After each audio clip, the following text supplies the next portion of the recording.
Hello, guten Tag und grüß Gott. Today is Sunday, April the 27th, 2025. And, I haven't made a video in some time, probably last one sometime in March. And I feel really remiss, because I should be putting out videos out there, because I just recently read an interesting article about holograms, and evidently, we're heading down, the AI route, and having our doctor's visits, maybe through a hologram. We actually look at the doctor, and interact with him virtually, basically. Now, I don't know whether you'll actually have to be there or not be there, because holograms can be probably activated and actuated by AI, and an AI will know a hell of a lot more than a doctor does, because they've got access to so much knowledge. But I think it'll probably ease in and really start out easy. So yeah, of course we've now had going on 4 months with our new president, Trump, and holy shit, is he ever shaken up the world, with tariffs, and he went, he had, it just, in the first, I think, 20 days or so of his presidency, he just, slapped all kinds of tariffs all over the place, and and of course then there was the talk about, maybe we should annex Canada as the 51st state, and the Canadians are just up in arms over it. And of course the media is just picking this crap up, he's just having a ball, I think he's having fun, But the media is picking that stuff up, and making it a big deal, the Canadians, they no longer want to visit the United States, they're selling their snowbird cabins in Arizona and so on. That's bullshit, maybe one or two people are doing that, but, the media makes a big deal of it, all that stuff. Now, evidently, the crypto business has been good for the Trump organization, and made him kind of wealthy, So he, wealthy beyond wealthy again, and of course his media company also is doing very well. So, so we have Trump. Now, what has happened to the stock market? It's gone in a shitter, because everybody's nervous now. You shake something up like this, the economy gets shaken up, and everybody gets nervous. There are now stacks of ships, out in the ocean, in the harbor. They're holding them back because they don't know, are the Trump tariffs going to be real? Are they going to, and how much are they? Because once they bring it on shore, the tariffs hit, and if they don't know, to what extent they hit, they can't do pricing and all that kind of stuff. So it's in turmoil, and you should see, if 50 years from now you're looking at it, harbors are plugged, with ships waiting to come in and get unloaded.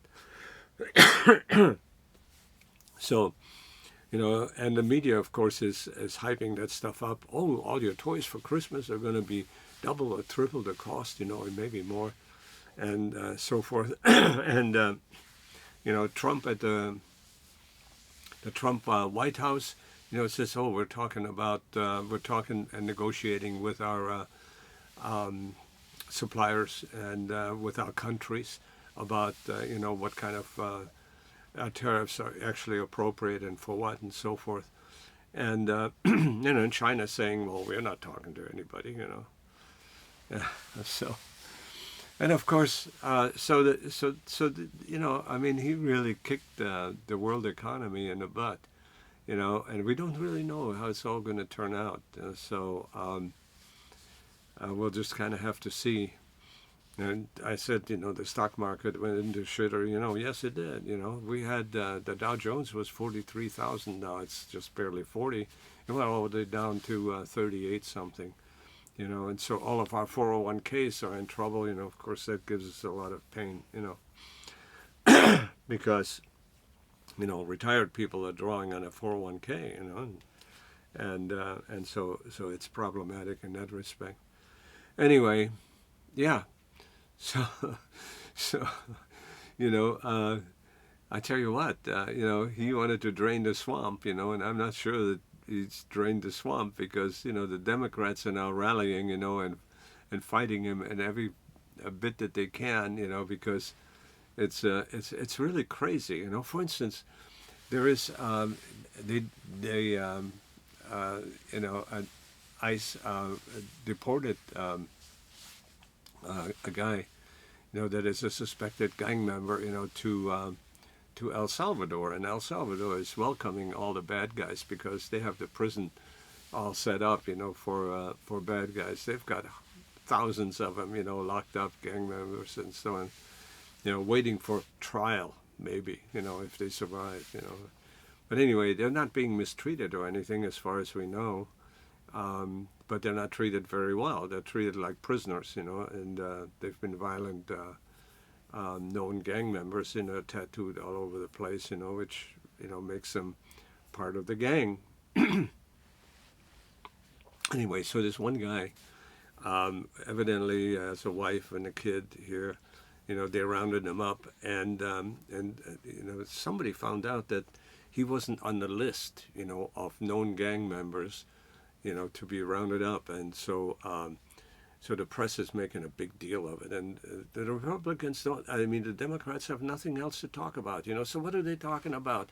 Saying, the Democratic Congresswoman from Oregon, is visiting El Salvador to visit with a guy, because, what Bekele is saying, I'm not going to send back, a terrorist. That would be, how do I do that, to go and release a terrorist, when we're incarcerating terrorists, why would I want to release him? Who do we know he's going to harm? And of course the Democrats are saying, you're just not doing enough to get him back. And, a judge said, you got to do everything you can to get him back because proper procedure wasn't followed. And, that brings me to a really good point about proper procedure.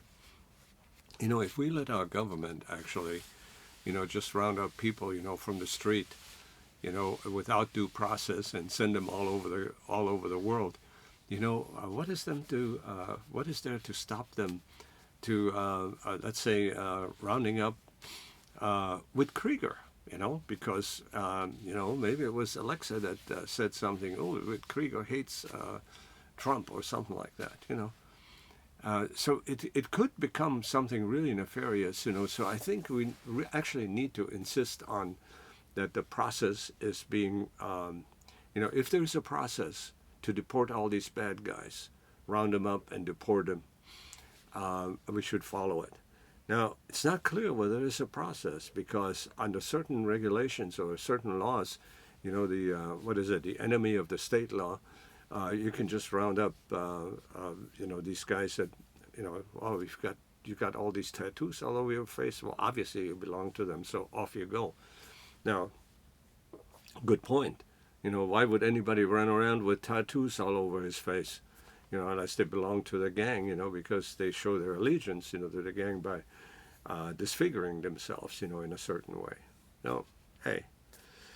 Anyway, so that's what's going on, and of course the war in Gaza is still going on, and Hamas is just not giving up, and they're not giving up the hostages, So Netanyahu and the Israelis are just pounding the shit out of him, and they're turning that place into rubble, and it's a human catastrophe, So I think there's going to be payback sometime, and I think. If they could kill every Hamas guy, every one of them that is a Hamas guy, if they even knew how to do that, they could actually solve the problem. But, what's going on there is they're killing a lot of mothers and fathers and children, that probably had not much to do with Hamas. They may be sympathizers, but they're not Hamas. They're sympathizers because, Hamas is spreading the propaganda of anti-Israel, from the Jordan to the sea, Palestine shall be free, okay, that kind of stuff. And, the populace, likes that, so Anyway, so that's still going on. And the Ukraine, holy crap, the Russians, evidently sent a drone. A drone got through into Kiev, and holy crap, it killed 8 people. That doesn't even sound like a war, but there's a hell of a lot more to it. So Trump got really pissed off, at Putin, saying, "Hey, Vladimir, don't start killing civilians, because that ain't the deal. I don't know what kind of deal he actually has, but I think that Trump really wants that ended quickly because it's just killing people for nothing. It's just, and Zelensky saying, "Hey, I want the Crimean back. I want the Donbass back. I want everything that was Ukrainian back." And the Russians are saying, "Well, that's now Russia. So you can't have it back." Holy crap! I don't know how you actually solve this thing. I know the Russians are not going to give up. I know about the Russians. I've met them. I understand them. They're a bunch of pricks. And, well, I mean, let's face it, invading soldiers are a bunch of pricks, okay? So, that doesn't just go with the Russians. But I'm the one that met them. And I can tell you, that and I've talked about this before, that when the Cossacks came into Zwickau, they were really nice people. Nice people. They said, "Hey, you got to take all that stuff down, that you put up to, for defense, like they put a bunch of timbers and rocks and build what they call Panzersperre, In other words, the Zwickau had a wall around it, and the main door, was the entrance to the city. And what they did is they made it, for just people and small carts to get through to the outside, so that tanks can't get through. And they, put these walls in. It was really funny to watch the women, and old men up there, taking all that stuff apart because the Cossacks told them and said, "Hey, this, you know, we want to drive trucks in here or something or whatever." But the Cossacks left, and then the occupation forces came, and holy crap, they have that 14-day plundering right, and they just really raised hell with the population. Our neighbors next door, they raped a woman, killed the children, and it was, and I didn't see the dead, but I was right there. They were saying, "Oh my God, the children are dead," and it was really tragic. Anyway, so the Russians were really badasses for 14 days, and then they were supposed to stop.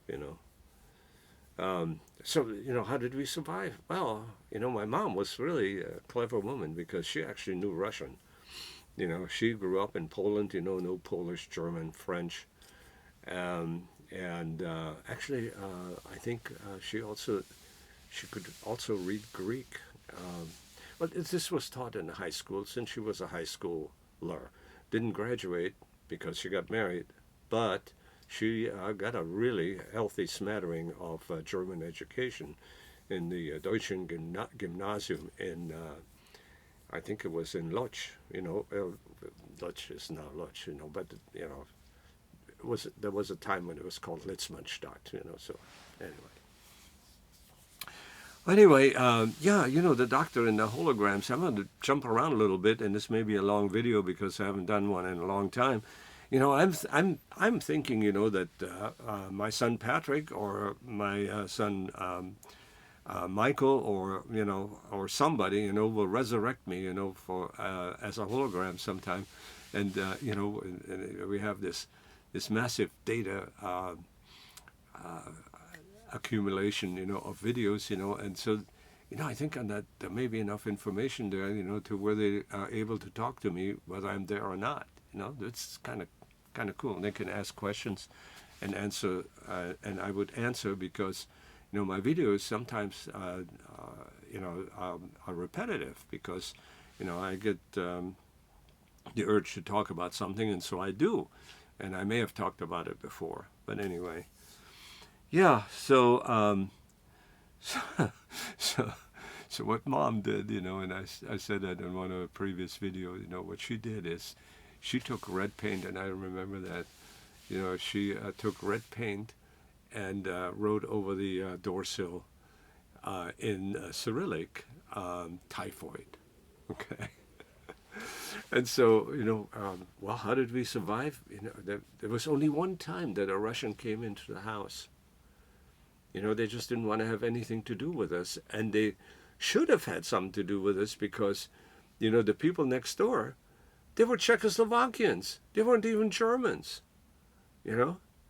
It was kind of hard to tell the difference between Czechs and Germans because they spoke both languages. It was kind of like it was in Poland, Everybody that lived in Poland spoke Polish and then their own language, if they were German, left over there after World War One, well, then they spoke German as well.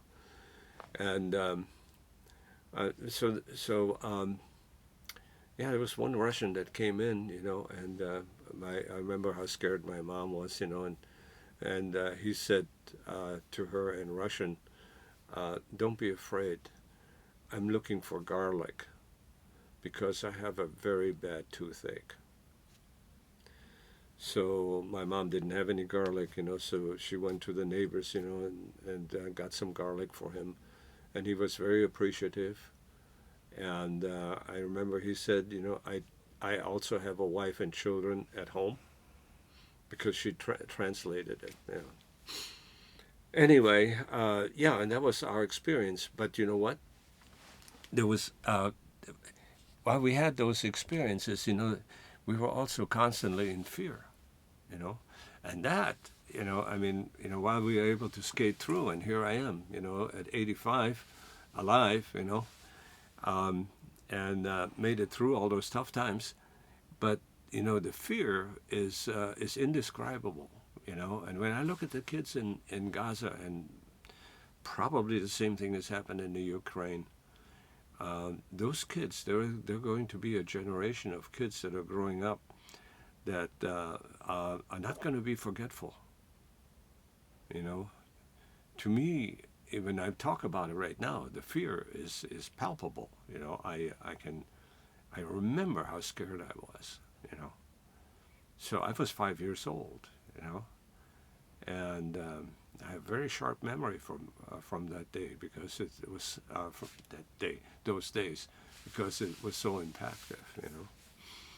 Anyway, so more recent times. Let me switch stream here, or let me switch my stream of consciousness. So I really found something interesting. I don't know whether you remember Sam Altman-Fried. Well, Sam Altman-Fried was the the originator of a crypto exchange company, and I think they were called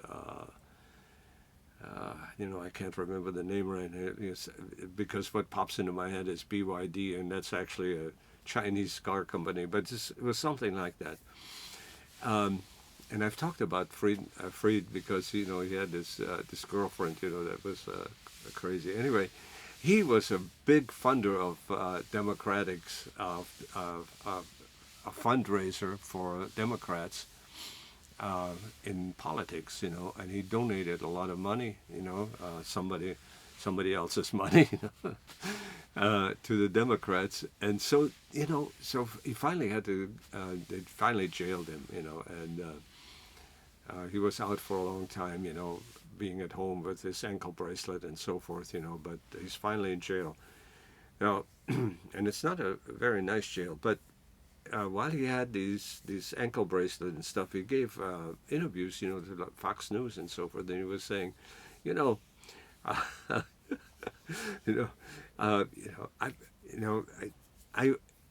if Trump pardons me, I will contribute only to Republicans. So I'm paraphrasing this a little bit, but now he wants to become a Republican. What an asshole! Jesus Christ! Anyway, also another interesting thing is, is the U.S. Army is actually buying drones from Kiev in the Ukraine. Isn't that crazy?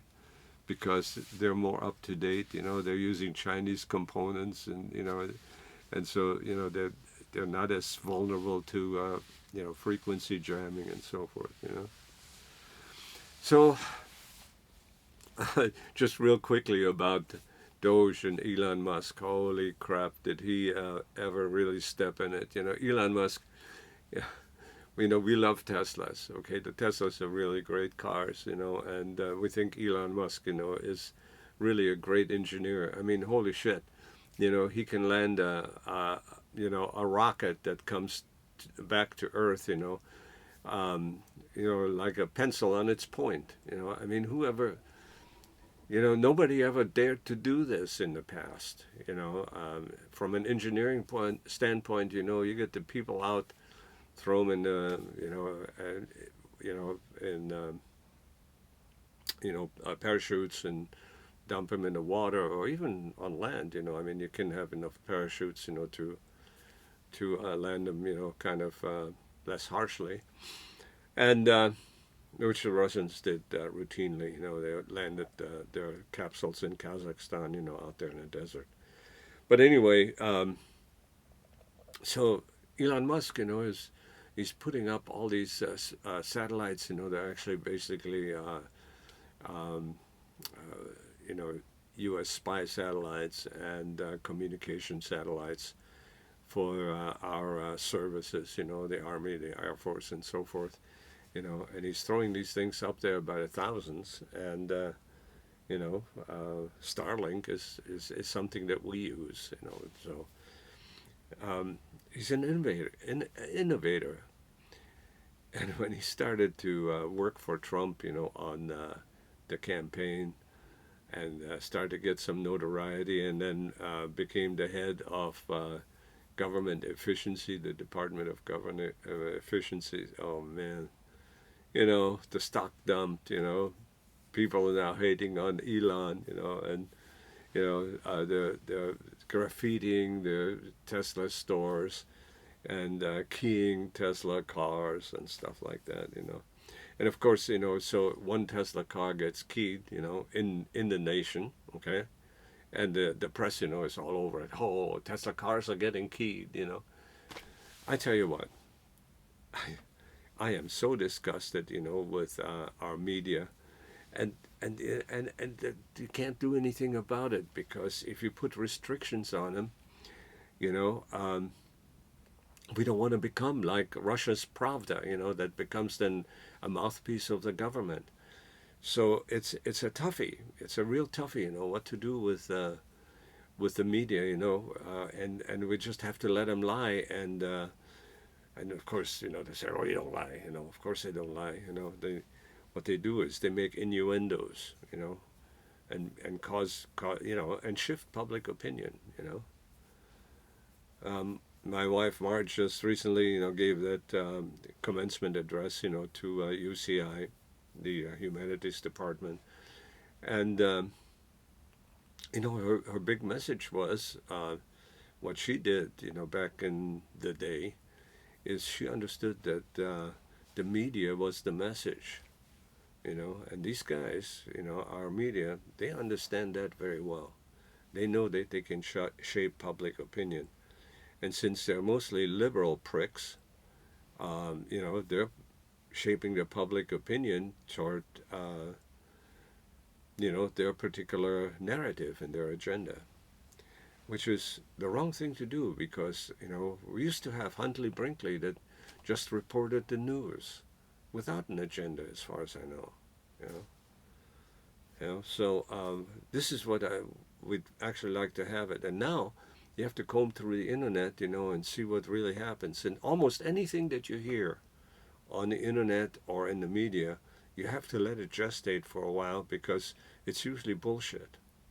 It's usually bullshit, and not quite the way it is portrayed.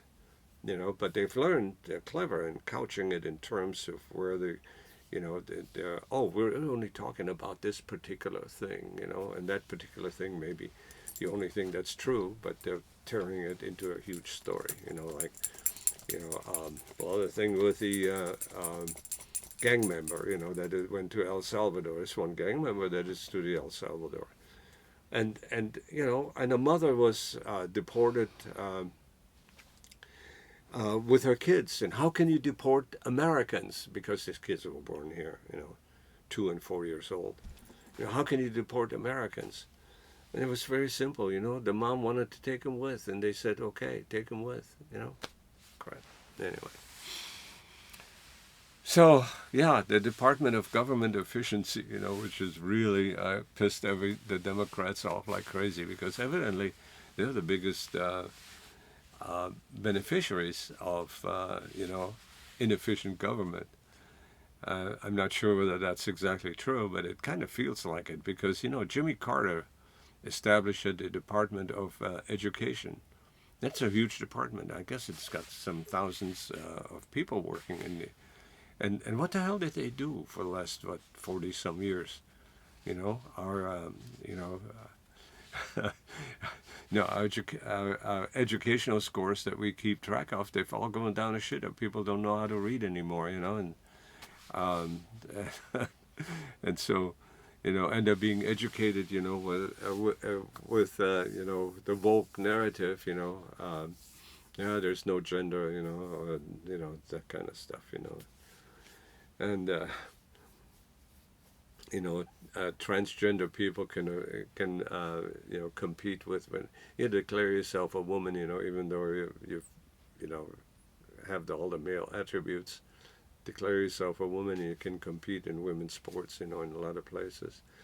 Now, I have to say this, you know, is that, you know, if a guy wants to be a woman and so on, you know, that's his bag, you know. But and we you know, and if he doesn't harm anyone, you know, no problem, okay. But you know, to teach our kids, you know, that hey, this is, you know, and encourage them to, oh, you know, I feel like a woman today, you know. Well, maybe that's my thing, okay. I'm not sure how that exactly works, because I haven't experienced that personally, but people do experience that. You know, I recognize that, and then when they experience it, you know, they should get help, because, you know, one of the things that we do know is the people that you know, go that route, um, you know, they're highly vulnerable. You know, not just to ridicule and occasionally, you know, among their peers, and they may find acceptance there, but they begin to question, you know, is whether they did the right thing, and sometimes it's irreversible, and in that case, it would be tragic. But you know, we also understand that if you know, you have that drang to change your gender, you know, as a kid, it's a really tough nut, you know, because that's the time that you can probably do it. But on the other hand, can you as a kid make that decision? Should you be allowed to make that decision? So I don't know how that's going to work out. Well, anyway, so Jimmy Carter, you know, established that Department of Education some 40 years ago, and it hasn't really done anything except cost money. So it's my understanding, and it's just an understanding, you know, is that by now the Department of Efficiency, government efficiency, you know, is heading close to saving $1 trillion in our budget, you know. And if that is really the case, you know, then it was certainly worth it. And, you know, Elon is taking the heat because, you know, he's out front on that, you know, and pretty vocal. In any case, I think, you know, this is my video. So I bid you farewell. Thank you so much for listening to the video. And, you know, I hope it was to some extent entertaining. Anyway, auf Wiedersehen. Goodbye. So long.